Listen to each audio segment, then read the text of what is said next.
Hello everyone. Now we're gonna analyze one of my classical games played on Lichess.org. The time control was 15 plus 15 and I was white against my opponent rated 1908. Bakanim. And let's see the game. So d4, d5, no, d4, knight f6,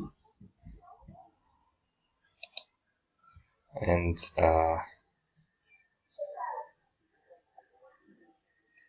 actually it was not the play. d4, d5, and knight f3,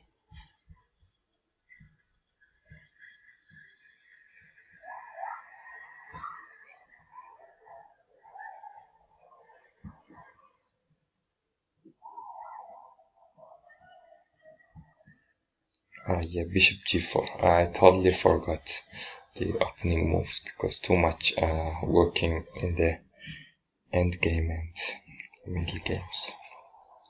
Bishop g4, and here I thought I just wanted the position as it is, and bishop knight d2 I played, which I could have played this, and if they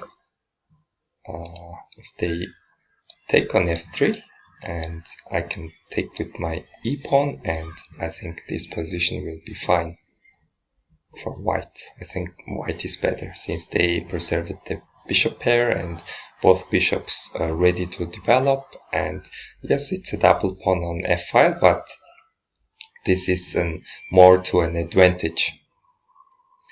So yeah, this could be played, but I played knight d2. So here my opponent played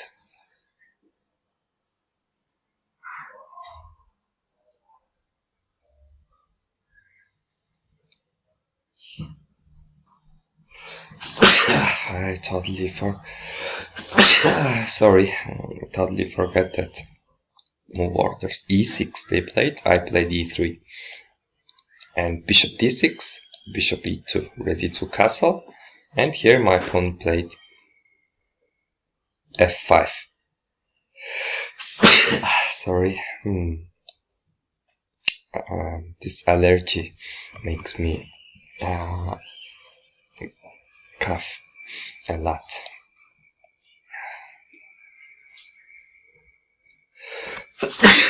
Sorry. After castling, they played knight f6, and here I just could have played c4 right away, attacking the center when their king is not yet castled. Or first h3, and maybe after bishop h5, then play c4. If they takes, just taking with the knight.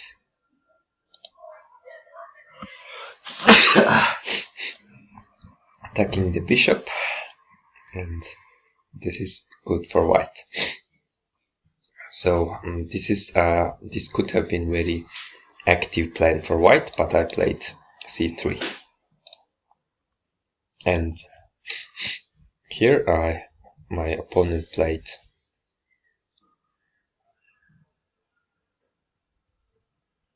knight b d7, developing a piece, which is a good move, and here I played not that great move. I played b4. No, actually, rook e1 first played, and queen e7 they played, yeah, and played b4. And here my opponent played h6, maybe taking away the g5 square from my knights. Not sure, but yeah, and I played a4, which was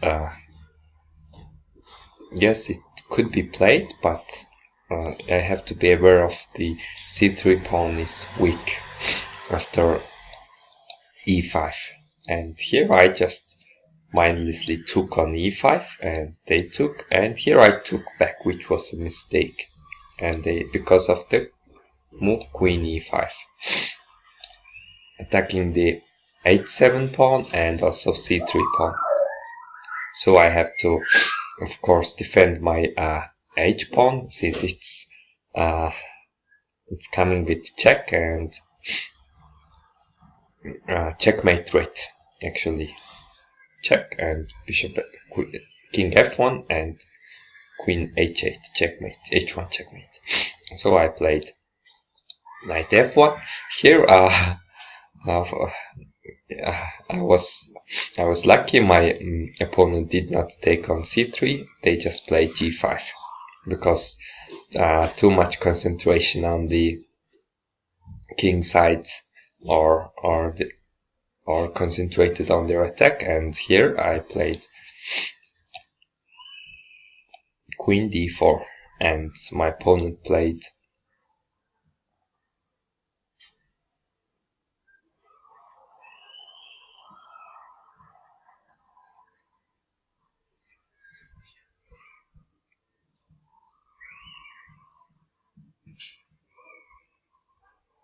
actually after here my opponent just castled. And I played bishop takes g4, knight takes g4, and queen takes e5. Bishop takes, and bishop b2. And here my opponent knight f6, trying to put their knight on e4, which is a very good square for their knight. And I played knight d2 and knight e4, I guess. Yes, and knight b1 I played, since I don't want to capture on e4, so the center will open, and I did not see any advantage for white, since their bishop is more active than mine, and the rook will come to this open file, even though I can oppose with my rooks, but I really didn't like this kind of position. So after knight b1, and my opponent played rook d6 and knight a3, and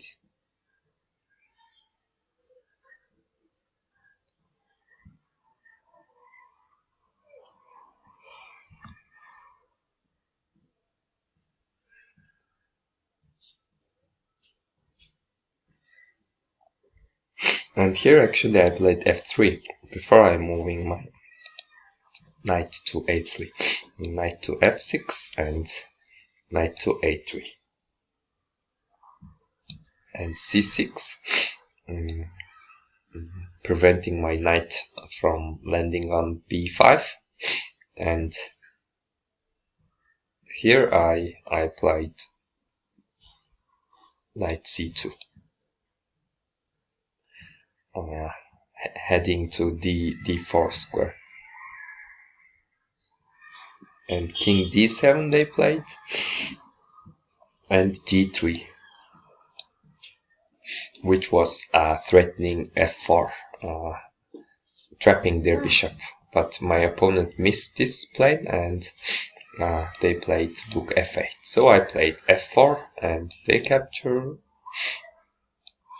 I captured, and bishop captures, and rook captures. I mean pawn captures on f4. So I'm a piece up from here, and my opponent check on g8, and no, actually my opponent played knight e4, and rook e2, preparing to meet with rook g8 with rook g2. And here my opponent rook g6 first check, and rook g2, rook f to g8, and I captured, they captured, and I played rook f1. since rook h8 is mate in 1,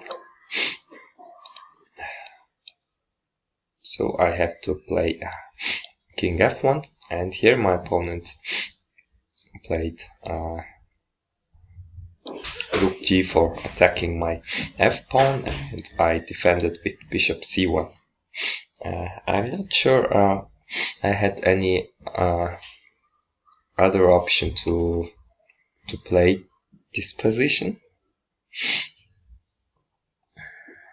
but here I played, and they captured on c3, and I played rook a3 and knight back to e4, I guess.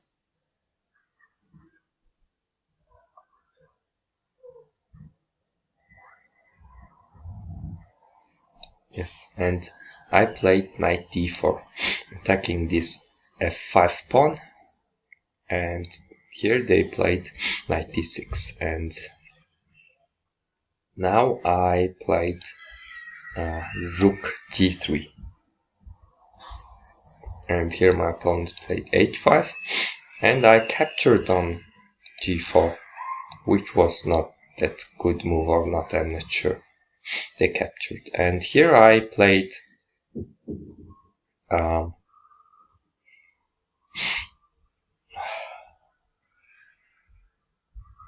king g2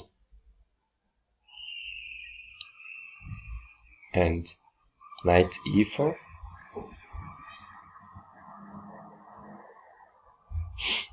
No, actually first b6, preparing to push c5, and here I played king to g3 and c5, b takes c, and knight c2, knight e4 check, and king g2, which my king g3 move was a waste of time, I think. And after that they played d4, which is very good move, restricting my knight or bishop to coming to e3 square, and bishop a3 I played, and here my opponent played d3, which is I'm not sure, which allows me to play knight e3 and king e6, and after king e6, knight king f1 and knight d2 check, and king e1 and knight f3 check, yes, forking my pawn, and king d1, they took and I took, and here my opponent played knight f3, and I played bishop takes a7 and d2. Now g3 they played, and a5 and king d6, and knight takes f5 with check, which was a blunder.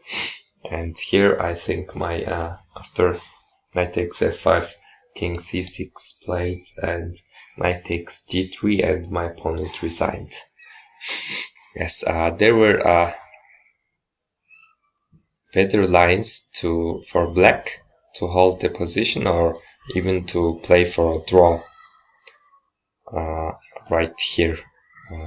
I think black's plan should be bring their king into the center and play with those connected passed pawns, and I think it could be black is the better side, but I'm not using any engine for my games, and I think black's position is so playable here.